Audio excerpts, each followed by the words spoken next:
सभी को नमस्कार। भरोसा रखें सब ठीक है।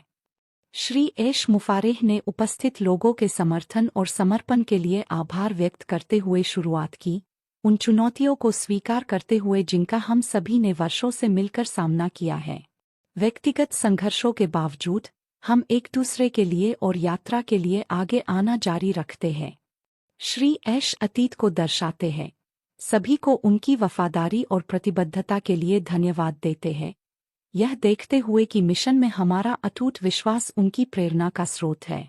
उन्होंने इस बात पर जोर दिया कि वर्ष का समय, हालांकि संवेदनशील है, दयालुता, एकता और संबंध के महत्व की याद दिलाता है, भले ही कोई क्रिसमस मनाता हो।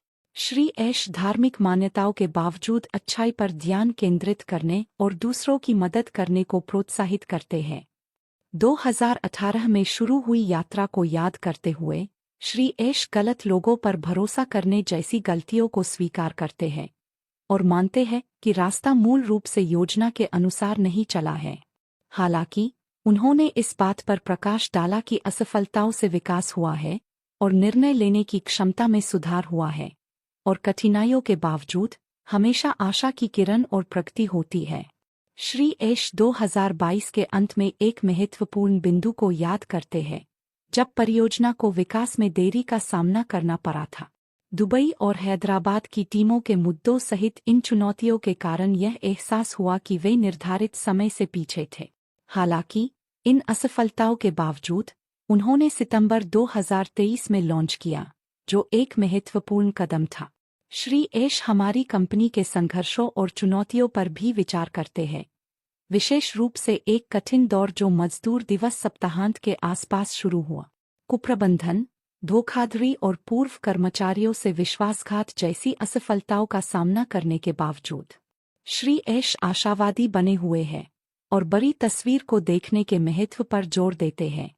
उनका मानना है कि जिन मुद्दों का उन्होंने सामना किया वे भले ही उस समय दर्दनाक थे, लेकिन अंततः मूल्यवान सबक मिले और कंपनी को मजबूत बनाए। पूरी यात्रा के दौरान श्री एश मुफारेह को व्यक्तिगत हमलों, झूठे आरोपों और तोड़फोड़ का सामना करना पड़ा, खासकर उन लोगों से जो शुरू में समर्थक थे लेकिन बाद में दुश्मन बन गए। लालच और आक्रोश से प्रेरित इन व्यक्तियों ने श्री एश और व्यवसाय को कमजोर करने का प्रयास किया।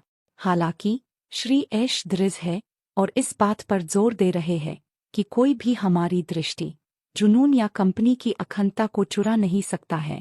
हम एक बड़े उद्देश्य के लिए लड़ना जारी रखते हैं और सकारात्मक वैश्विक प्रभाव डालने के लिए प्रतिबद्ध हैं, भले ही हमें व्यक्तिगत रूप से वित्तीय रूप से कभी लाभ न हुआ हो।